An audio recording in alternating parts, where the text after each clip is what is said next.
Jorge Rafael Videla. Pero mientras sea desaparecido no puede tener ningún tratamiento especial. Es una incógnita, es un desaparecido. No tiene entidad, no está, ni muerto ni vivo, está desaparecido.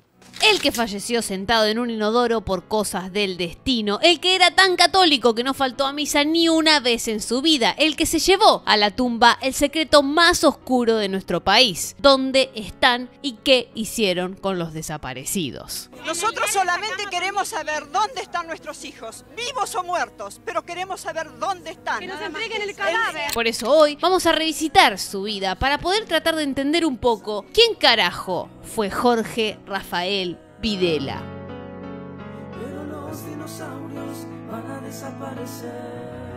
¡Arranquemos! En agosto de 1925, en la pequeña localidad de Mercedes, a 100 kilómetros nomás de la capital federal, María Olga Redondo Ojea estaba por dar a luz al tercer hijo. Ella y su marido, el coronel del ejército Rafael Videla, se encontraban algo asustados. En esa época era común que los bebés murieran al poco tiempo de nacer debido a enfermedades como el sarampión. La familia Videla ya había perdido 2 hijos varones mellizos debido a ese virus. Los nombres de los pequeños eran Rafael, como el padre, y Jorge. Pero la pareja continuó en su búsqueda y al nuevo bebé, que nació el 2 de agosto, le pusieron el nombre en honor a sus 2 hermanos. Así, el niño fue bautizado como Jorge Rafael Videla. Jorge no fue el único político con apellido Videla en la historia. Su tatarabuelo Blas Videla fue el líder del Partido Unitario en el siglo XIX. Y su abuelo Jacinto Videla fue gobernador de San Luis entre 1891 y 1893.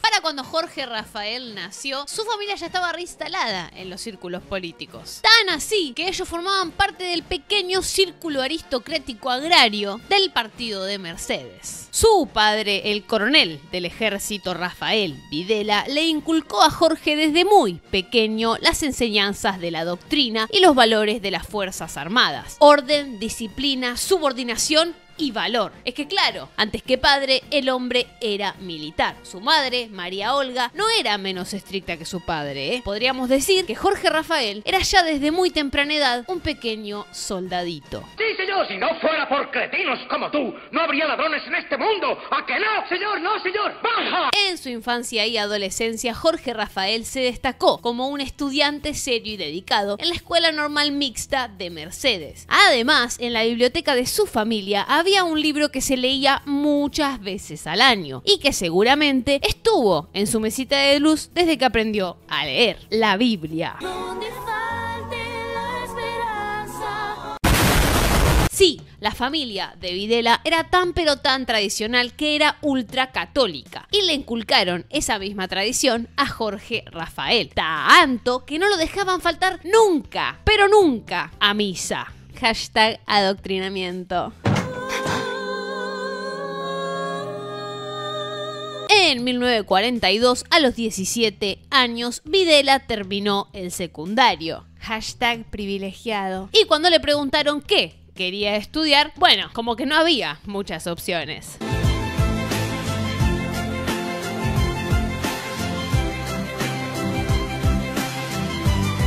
Jorge siguió los pasos del padre e ingresó al Colegio Militar de la Nación, donde se graduó en 1944 como subteniente de infantería. Durante sus primeros años en el ejército, Videla se destacó por su disciplina y su dedicación. Y como para no haber padre militar. Y estos atributos fueron los que hicieron que Videla escalara rápidamente en la jerarquía militar. Ojo, ojo al piojo. Para 1946, cuando el peronismo irrumpió en la vida política del país, yo, Juan Perón, juro por Dios nuestro Señor y estos santos evangelios, desempeñar con lealtad y patriotismo el cargo de presidente de la nación. Videla era parte del ejército, que aunque obedecía a Perón por la subordinación militar, no le simpatizaba mucho que digamos, sobre todo cuando en su segunda presidencia Perón se peleó con la iglesia. Me imagino que tipo Perón era el hate fuck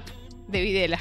¡Ay, no hagas eso! ¡Debo lavarme los ojos! En la década del 50, Jorge comenzó a forjar su perfil militar con la participación activa en cursos y especializaciones en Argentina y en el extranjero. Resumidamente, al igual que su padre, era un ñoño de todo lo militar. Amaba el ejército más que dormir la siesta. Y mira que es difícil amar algo más que la siesta. A ver. En el extranjero formó parte de programas de intercambio con ejércitos de Estados Unidos, Reino Unido, entre otros. Acá es cuando él empieza a observar y a aprender las prácticas militares que se usaban en otros países, que obviamente tenían un armamento militar mucho más grande. Pero su vida no era solo jugar a los soldaditos, En 1952 se casó, como Dios manda, con Alicia Raquel Hartridge, con quien formó su propia familia. Tuvo 7 hijos y una casita en Hurlingham. Saludos al conurbano. ¡Estoy enamorado! Felicidades, señor. Sí, viva, viva, viva la vida. Hasta acá podemos decir que la vida de Videla se resumía en Dios, patria y ejército. O sea, familia también, pero medio que familia y ejército estaban como en el mismo top 3 y creo que ejército le gana un poco. Los vecinos de esa época lo recuerdan como un buen vecino, que como decíamos, iba a misa los domingos, se la pasaba trabajando, salía a pasear los sábados en caballo por la calle y su esposa le hacía la merienda a todos los chicos del barrio. ¿Una pantalla? No lo sabemos. Pero si de pantalla hablamos, cae entrar en la historia o el mito que circundan alrededor de las fotos familiares. Les cuento. En ellas estaban 6 de sus 7 hijos. No había una donde apareciera Alejandro Eugenio, el tercero de los 5 varones, nacido en 1951. Pero, ¿por qué era esto? ¿Por qué no aparecía? Al parecer, hay una versión que dice que el niño había sido diagnosticado con oligofrenia profunda, un nivel muy severo de discapacidad intelectual. En 1956, el ejército envió a Videla en comisión a Washington para que pudiera tratar a su hijo. Fue allí donde descubrieron que no había tratamiento para su patología. Al regreso del viaje, el matrimonio decidió llevar a Alejandro a la casa de catequesis de Morón, cuyo sacerdote era primo de la esposa de Videla. El chico quedó bajo el cuidado de 2 monjas francesas, René Léon Duquet y Alicia Dumont. Años después, Yvonne Pierron, monja que misionó con las 2 cuidadoras durante años, contaría que el chico se abrazaba de Duquet y lloraba y gritaba que no quería volver a su casa cuando Videla iba a buscarlo. Un montón. Se dice que Alejandro creció y la familia tomó una drástica decisión: internarlo en la clínica Montes de Oca en Luján, un psiquiátrico algo descuidado y tenebroso para la época. Allí moriría en 1971 sin ser comunicado por la familia y casi sin ser reconocido durante su vida. Y si ya les parece un montón, se van a morir con este dato que les voy a tirar ahora. Escuchen. René y Alice, o sea las monjas que lo cuidaban, desaparecieron en 1977. ¿Qué? Y Cecilia Jubileo, doctora en la clínica Montes de Oca, también desaparecería en 1985. Para pensar. Es un montón. Se ve en su carita de satisfacción. ¡Culpable! ¡Es culpable! ¡Culpable! Pero volviendo a la vida militar de Videla, durante la década de 1960 ocupó varios cargos importantes dentro del ejército. En 1962 fue ascendido a teniente coronel y en 1966 a coronel definitivamente. A partir de hoy te llamarás Bola de Nieve. ¿Te gusta ese nombre? ¡Señor, sí, señor! Su capacidad para manejar situaciones complejas, tales como la organización del frente de batalla y su lealtad al ejército, le valieron el respeto de sus superiores. Así, un par de años después, a mediados de los 70s, Argentina estaba sumida en una profunda crisis económica, social y política. La violencia política entre grupos de extrema, izquierda y derecha aumentaba. La situación parecía insostenible y los militares estaban cada vez más al mando. Lo debatimos en un ambiente de confusión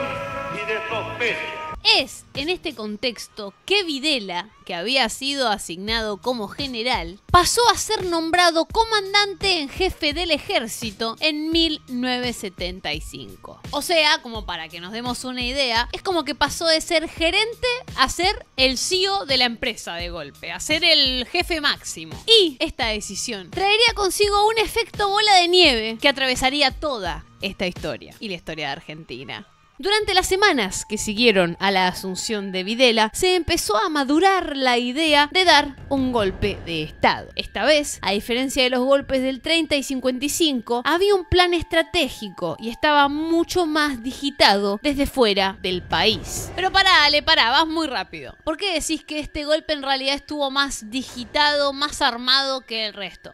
Bueno, es una historia un poco compleja, pero acá vamos, sentate. Resulta que Estados Unidos y la Unión Soviética estaban más peleadas que nunca. ¿Cuándo no? Estados Unidos necesitaba sí o sí aliados, tan así que le decía muy severo a los países de su continente: ustedes tienen que ser capitalistas como yo. Ni se les ocurra hacer comunismo o algo parecido, o habrá consecuencias. Y más o menos, bueno, los demás países obedecían como buenos niñitos, hasta que un día una pequeña islita que está a unos kilómetros del norte llamada Cuba se empezó a comportar diferente. Más sí, Estados Unidos, ¿sabes qué? Andate a cagar, yo voy a ser comunista porque yo hago lo que quiero, dijo Cuba. Ahí Estados Unidos se puso un poco nervioso porque sabía que todos los otros países estaban viendo la escena y lo que menos necesitaban era que se vayan con su enemigo y mucho menos que sean independientes y fuertes sin él. Por eso es que se ideó un plan para eliminar a lo que llamaban el enemigo interno del continente y ganarle a la URSS. Cambió la misión del ejército latinoamericano, que pasó de ocuparse de la defensa hemisférica a la seguridad interna. Seguridad interna significa guerra contra la población. La doctrina de la seguridad interna implicaba que había que disciplinar, despolitizar, marginar, reprimir a la masa de la población con el objetivo de favorecer los intereses de grupos elitistas. Para llevar a cabo este plan, militares de todo el continente iban a estudiar a la famosa Escuela de las Américas o Escuela del Panamá. ¿Y qué aprendían en esta escuela? ¿Aprendían sobre matemáticas, filosofía, sociología? No. Pues no, mi ciela. En esa escuela los profesores te enseñaban a combatir el enemigo interno subversivo del continente. ¿Y quién era este enemigo? En breve te cuento. Los militares allí aprendían a secuestrar personas, métodos de tortura física y psicológica, que eran de hecho aplicados sobre los propios estudiantes para que sepan cómo era en realidad esa tortura, métodos de lucha contra guerrillas y además estudiaban las doctrinas ideológicas de Estados Unidos, por qué Estados Unidos y el capitalismo eran mejor que la Unión Soviética y por qué Estados Unidos era el mejor. Fin.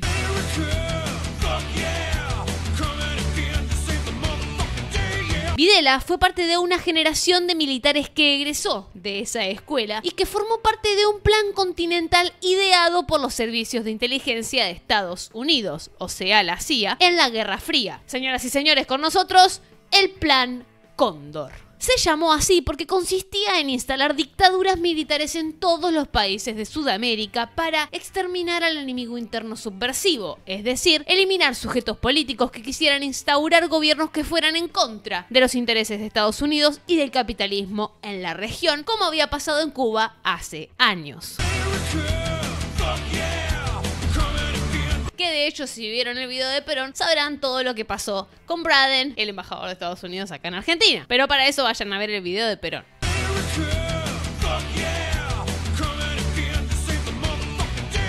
Y todo esto, que suena a una gran conspiración, hace pocos años fue desclasificado de los documentos secretos de la CIA. Es decir, el propio gobierno de Estados Unidos admitió que impulsó dictaduras en el continente en ese periodo histórico. Chan. Así fue que en 1971 hubo un golpe de estado en Bolivia. Así fue como en 1973 derrocaron a los gobiernos democráticos de Chile y Uruguay. Así fue como en 1975 hubo un golpe de estado en Perú y, obviamente, en 1976 hubo uno acá, en Argentina. El 24 de marzo de 1976, en Argentina, Jorge Rafael Videla junto a otros líderes militares derrocaron el gobierno constitucional de Isabel Perón, quien había asumido tras la muerte de su marido Juan Domingo Perón. Vayan a ver el video de Perón. Así comenzó una dictadura que duraría 7 años. Pero escuchen ustedes cómo se autoproclamó esa misma dictadura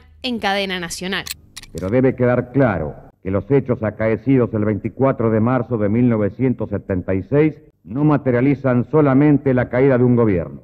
Significan, por el contrario, el cierre definitivo de un ciclo histórico y la apertura de uno nuevo, cuya característica fundamental estará dada por la tarea de reorganizar la nación, emprendida con real vocación de servicio por las Fuerzas Armadas. Videla asumió el cargo de presidente de la nación y encabezó un régimen al que denominó Proceso de Reorganización Nacional. Y como dice el dicho, confíen en el proceso, sí, always, trust the process, pero no el proceso de reorganización nacional. ¿Qué opinas de Videla, Mina? ¡Que vuelvan los militares!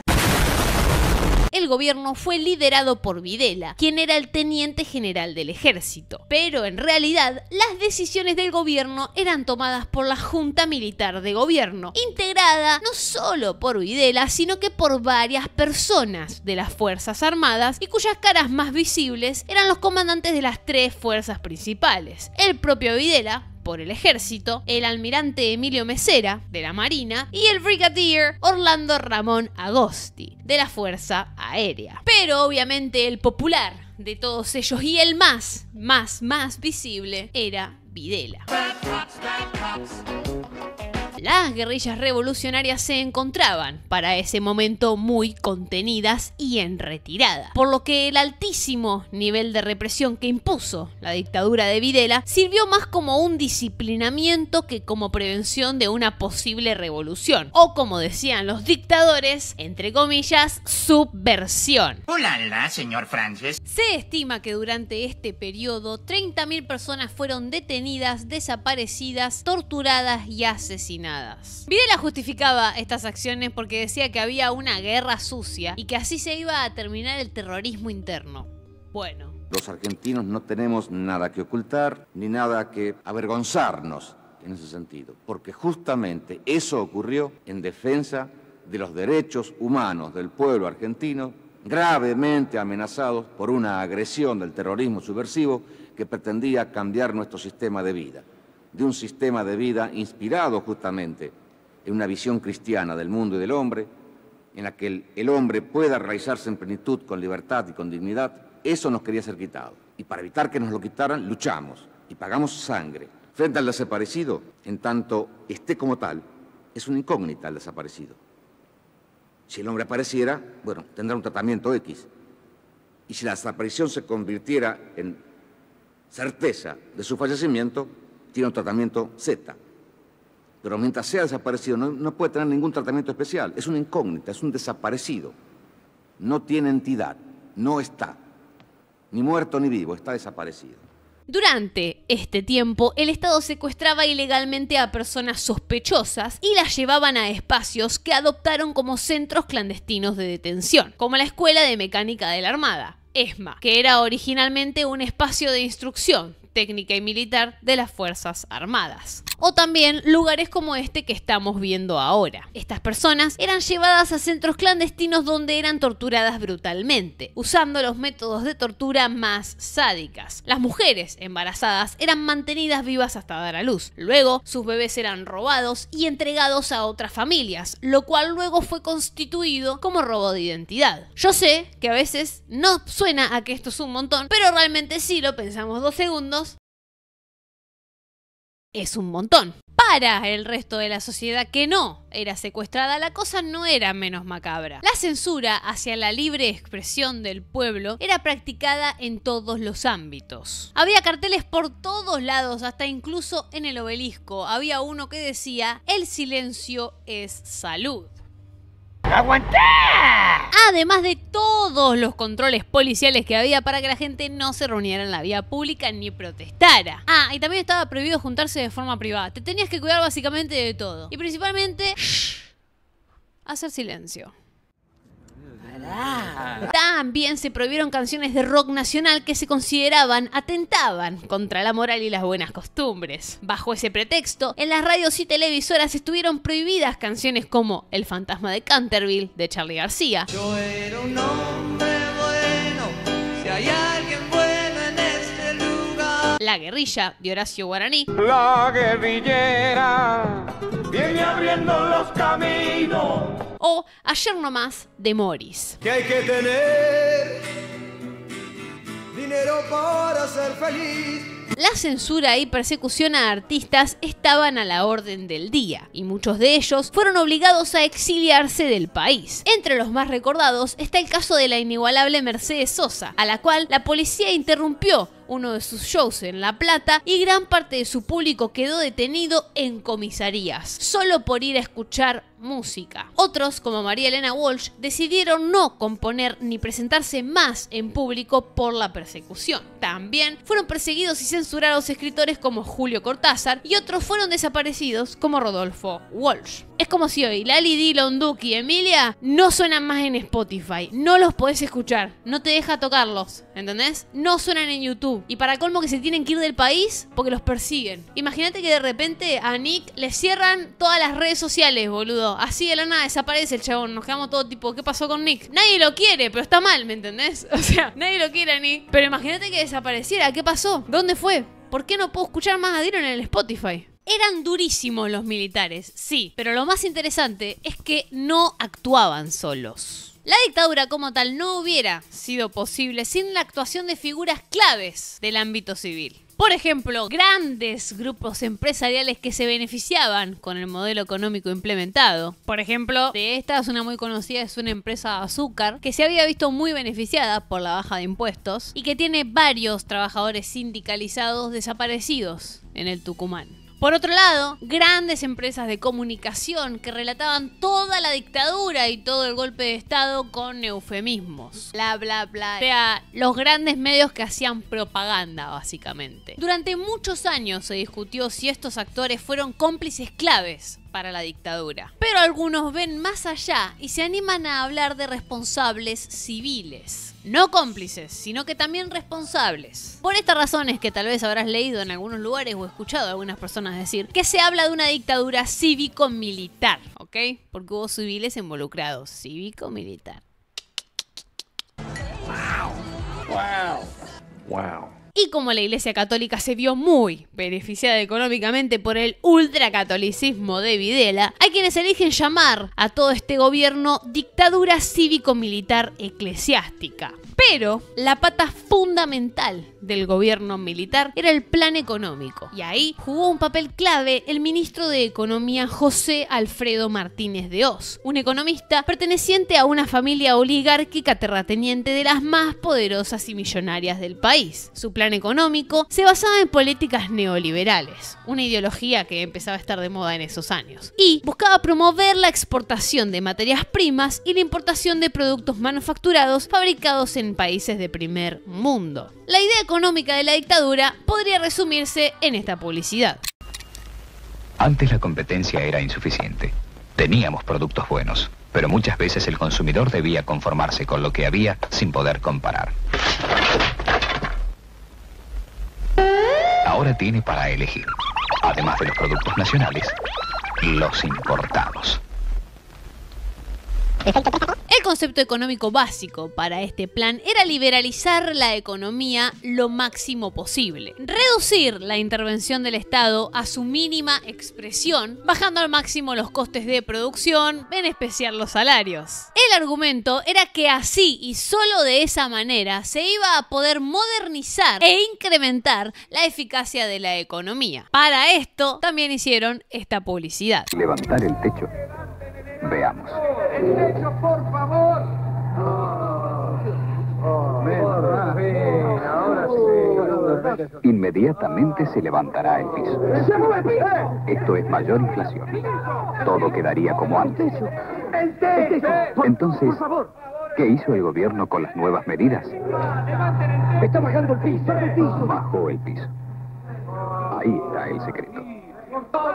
Estas medidas deben ser complementadas por una acción en el mismo sentido de los sectores oficiales y privados. Estas medidas fueron comunicadas en cadena nacional por el propio ministro Martínez de Hoz una semana después del golpe de Estado. Pero quisiera destacar lo que yo considero son 12 puntos fundamentales a través de los cuales se puede medir la profundidad de la transformación que hemos llevado a cabo. En primer lugar, la libertad de precios, la eliminación de los controles de precios. En segundo término, la libertad de las transacciones cambiarias con la eliminación de los controles de cambio. Tercero, la libertad del comercio exterior, con la eliminación de los monopolios a la exportación, por ejemplo, de granos y de carnes. Cuarto, la libertad de exportación, a través de la eliminación de las prohibiciones y de los impuestos a las exportaciones. Quinto, la libertad de importar, con la eliminación de las prohibiciones, cuotas, licencias y la aplicación de un programa arancelario de reducción gradual sobre un periodo de 5 años. Sexto, la libertad de las tasas de interés y la aplicación de la reforma financiera que abre el sector a la competencia interna y externa. Séptimo, la liberación de los alquileres y la eliminación del control que afectaba la posibilidad de la colaboración de la construcción privada para contribuir a eliminar la escasez de viviendas producida por esa misma causa. Octavo, la eliminación de las tarifas políticas de los servicios públicos. Noveno, la eliminación de los subsidios y las protecciones excesivas para ciertos sectores privilegiados de la economía que distorsionaban la misma.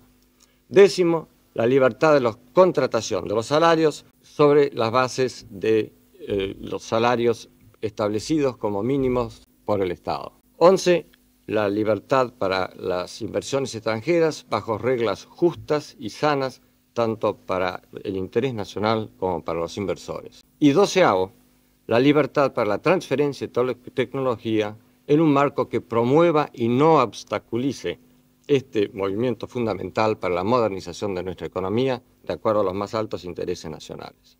El objetivo de estas medidas era estabilizar la economía para atraer inversores extranjeros. Y acá podríamos preguntarnos, bueno, ¿al menos ese plan sirvió para estabilizar la economía y que mejore un poco la vida cotidiana de las familias argentinas? A ver, tratemos de adivinar.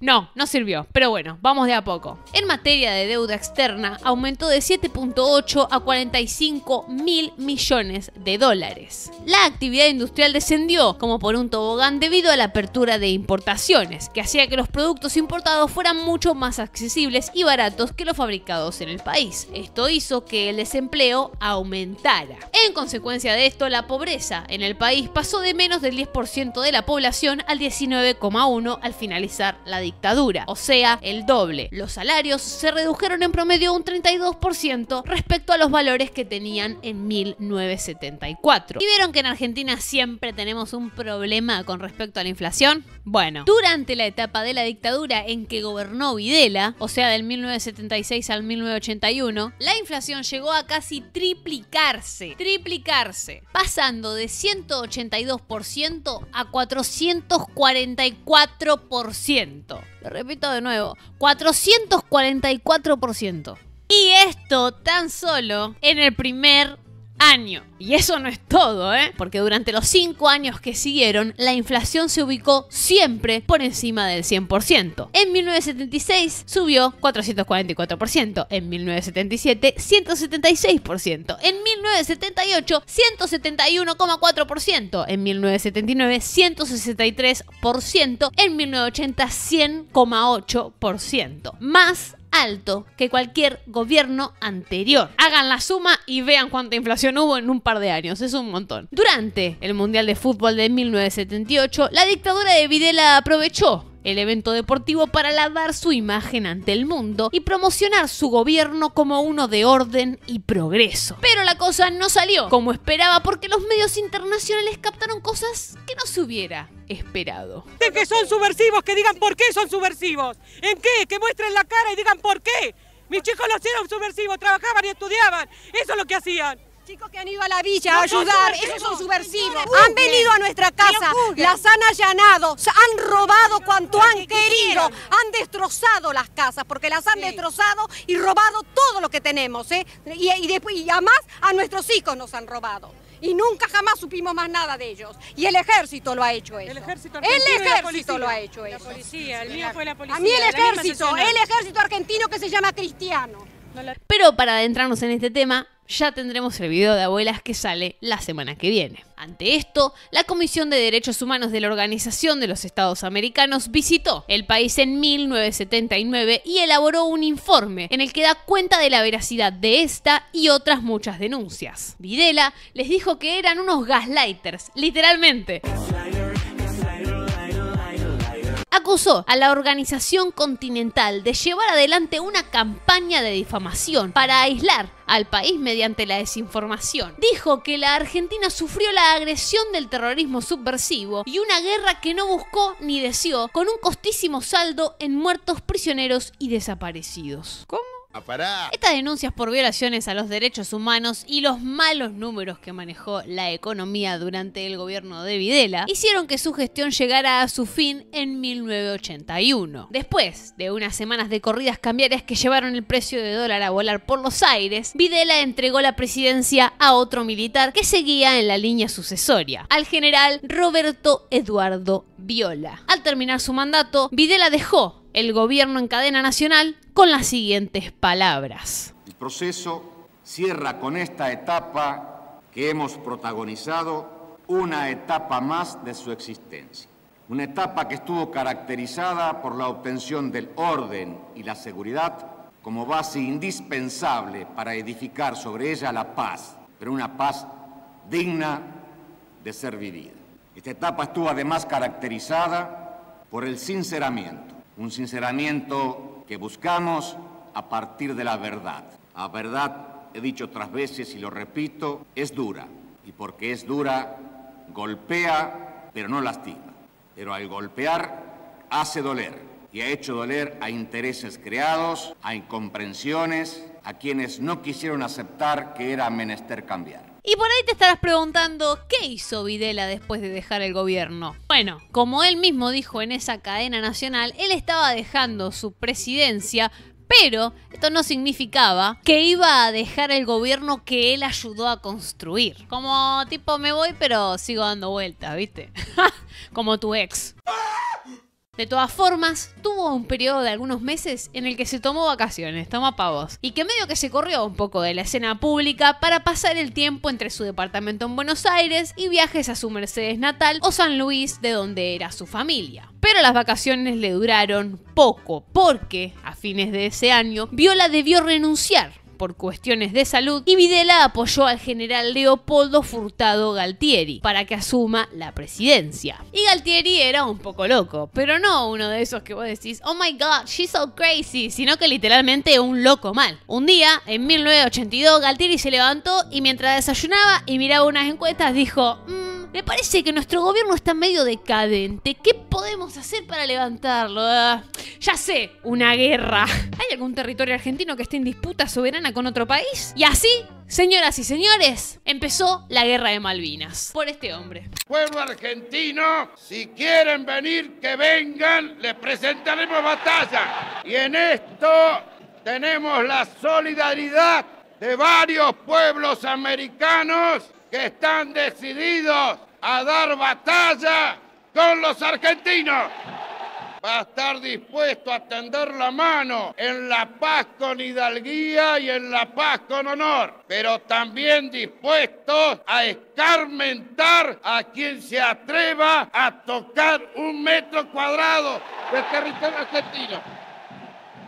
Videla no estuvo de acuerdo con la guerra, aunque sí viajó para asistir la asunción al gobernador de Malvinas. O sea que medio que un poco de acuerdo estuvo. Pero bueno, el tiempo pasa y pasa. Muchos argentinos mueren en batalla. La guerra termina y con ella el fin de la dictadura. A estas alturas Videla probablemente ya estaba pensando en jubilarse y en pasar tiempo en el campo como cuando era un niño, leyendo la Biblia mucho probablemente también. Pero tengo malas noticias, Videla, tengo malas noticias. Era un poquito tarde para eso. Videla junto a otros militares responsables tenían sangre manchada ya en sus dedos y habían dejado huellas en todos los delitos que habían cometido. Ya para ese momento, las violaciones de los derechos humanos, que eran como algo de lo que todo el mundo sabía, pero mucho no se hablaba, empezaban a jugarle en contra al gobierno. Los militares habían tomado nota de esto y comenzaron a hablar para protegerse, diciendo que quizás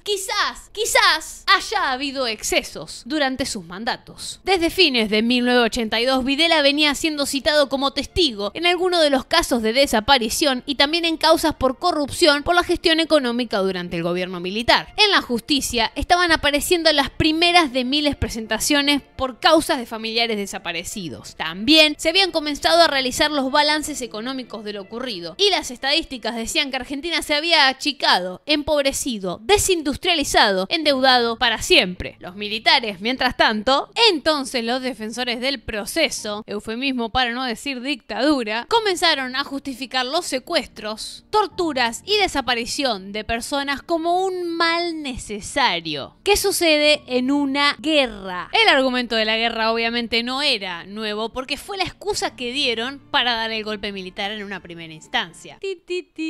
Lo que sí era nuevo es que ya no podían ocultar los crímenes horrendos que habían cometido. Ups. Y así llegaron las elecciones, pero antes de dejar el poder, los militares sancionaron la ley 22294, que fue llamada la Ley de Pacificación Nacional, pero que fue más popularmente conocida como la Ley de Autoamnistía, que básicamente intentaba perdonar los agravios mutuos y procurar la pacificación nacional. Claro, ahora se acuerdan de la paz, ahora se acuerdan de la paz. Ah, bueno, ahora sí, ¿eh? La ley fue cuestionada desde todos lados, obviamente, casi sin excepción, y los líderes de los dos partidos principales, peronismo y radicalismo, coincidieron en que carecía de validez y acordaron anularla. Ese fue un gran si pasa pasa que intentaron Videla y los militares porque sabían la que se les venía. Con la restauración de la democracia en 1983, Videla fue juzgado y condenado por crímenes de lesa humanidad en el juicio de 1985. En lo que fue conocido como los juicios a las juntas de gobierno. El debate fue grabado por el canal oficial entonces ATC. Eran las cúpulas de la dictadura cívico-militar, empresaria, judicial y clerical. En estos juicios, tras una intensa investigación y la participación de cientos de testigos y sobrevivientes de las detenciones, se comprobaron judicialmente todas las atrocidades que se suponían. ¿Y qué pasó? Obviamente, se los encontró culpable. Y voy a dejar el fragmento de cuando esto pasó, de la mano del fiscal del caso, Julio César Estracera. Por todo ello, señor presidente, este juicio y esta condena son importantes y necesarios para la nación argentina que ha sido ofendida por crímenes atroces. A partir de este juicio y esta condena, el pueblo argentino recuperará su autoestima, su fe en los valores en base a los cuales se constituyó la nación y su imagen internacional severamente dañada por los crímenes de la represión ilegal. Y solicito que al fallar en definitiva se los condene a las siguientes penas. Jorge Rafael Videla, reclusión perpetua con la más la accesoria del artículo 52 del Código Penal. Emilio Eduardo Macera, reclusión perpetua con más la accesoria del artículo 52 del Código Penal. Orlando Ramón Agosti, reclusión perpetua con más la accesoria del artículo 52 del Código Penal. Quiero utilizar una frase que no me pertenece, porque pertenece ya a todo el pueblo argentino. Señores jueces, nunca más. Silencio en la sala. Silencio. Se dispone personal policial desaloje la sala. Desaloje la sala, personal policial. Se dispone un corte intermedio. Señores de pie. Señores de pie, por favor, silencio en la sala.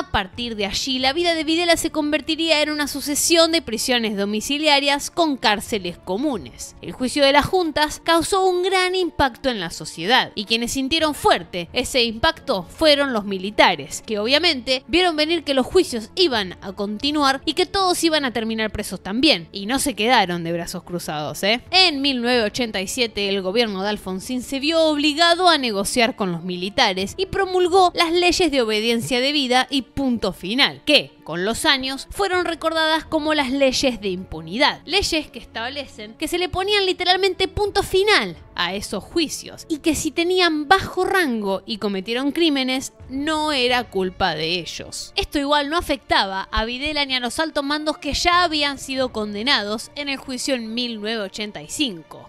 Pero el 7 de octubre de 1989, luego de haber cumplido 5 años efectivamente en prisión, el recientemente electo presidente Carlos Menem dictó 4 decretos indultando a 220 militares y además a 70 civiles por todos los daños causados en la dictadura. Así, Menem le perdonó las condenas y eximió de prisión a los militares que ya habían sido enjuiciados y condenados, como Videla, y también indultó, o sea, perdonó a los líderes de las agrupaciones guerrilleras como Montoneros que aún seguían vivos, como Mario Firmenich. Videla estaba agradecido con el presidente Menem, ya que gracias a él pudo regresar a su casa en el barrio de Palermo, a levantarse temprano a leer la Biblia e ir a comprar al almacén del barrio para comentar con sus vecinos que con los militares estábamos mejor.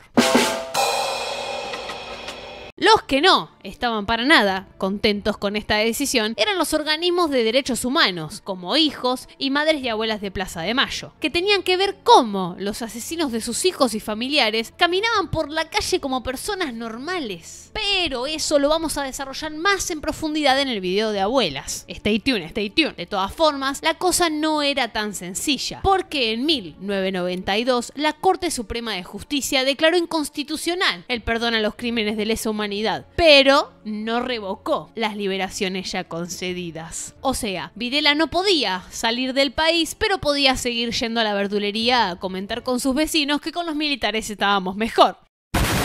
Es acá, en los años 90, que empieza la que podríamos llamar la incógnito era de Videla. Era en la cual trató de pasar desapercibido en todo momento y para toda la sociedad. Buenas noches, señores. Molesto con una copilla, por favor. Lárgate de aquí, Homero. ¿Homero? Ay, ¿quién es Homero? Mi nombre es Cosme Fulanito. Mientras Tinelli la rompía con Video Match, los VHS alcanzaban su era de esplendor y Cris Morena educaba sentimentalmente a jóvenes con Chiquititas, Videla decidió bajar su perfil al máximo. Prácticamente no aparecía en la vía pública y su nombre desapareció de la prensa. Ya cumplí mi misión aquí.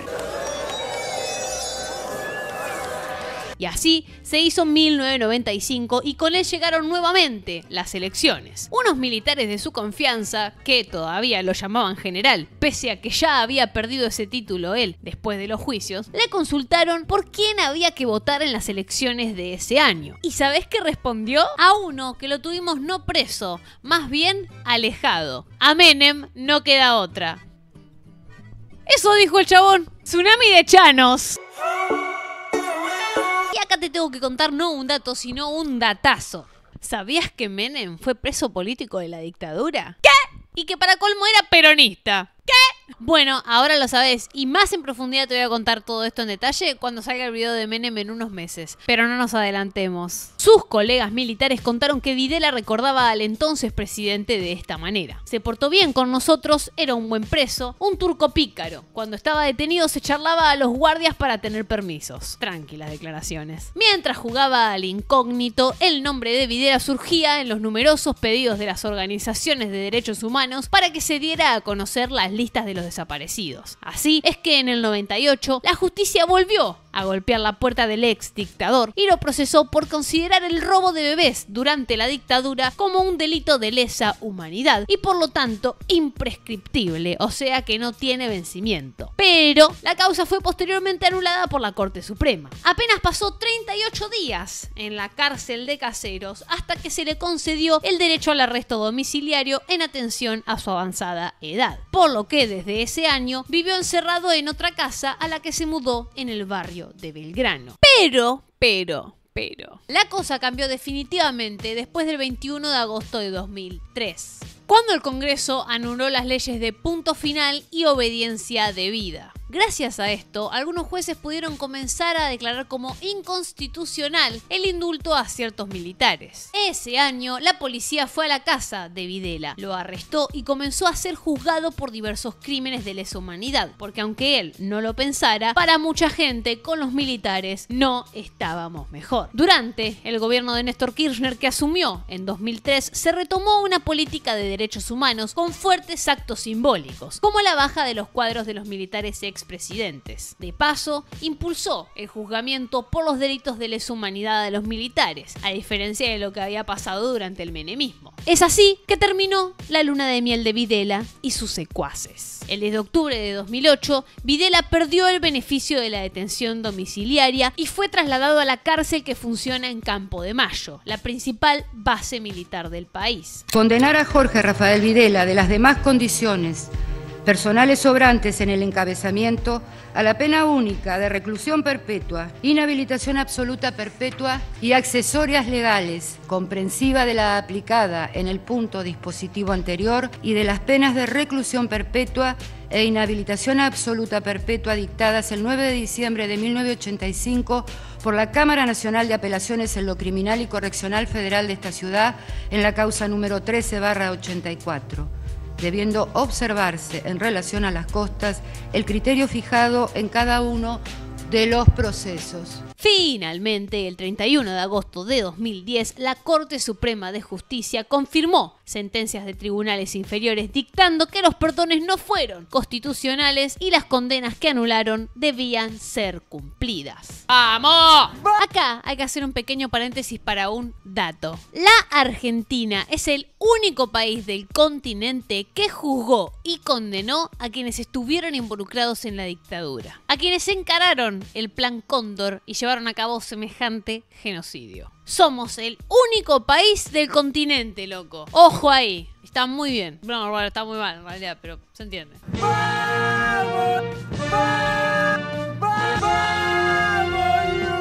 En 2012, Videla dio una entrevista desde la cárcel al periodista Seferino Reato, en la cual reconoció por primera vez que durante su gobierno se asesinó gente desde el Estado y se secuestraron bebés. Después de mucho dar vueltas, yo en este momento le diría que creo que no hay más que decir la realidad. En toda guerra hay un saldo de lisiados, de muertos y desaparecidos cuyos paraderos se desconocen. Este es un caso, es el caso. Pero cuántos son, se podrá discutir. No está en el número, el problema está en el hecho. Yo soy el primero en reconocer, y dando, parece que los datos, en ese periodo hubo chicos que fueron sustraídos, algunos con la mejor intención de que este chico que iba a quedar acá en una casa desconocida, bueno, llevémonos a la casa de fulanito de tal que anda buscando tener familia, no tiene, y un policía, un militar, lo que fuera, que de un acto así de caridad va y lo entrega. Es un delito.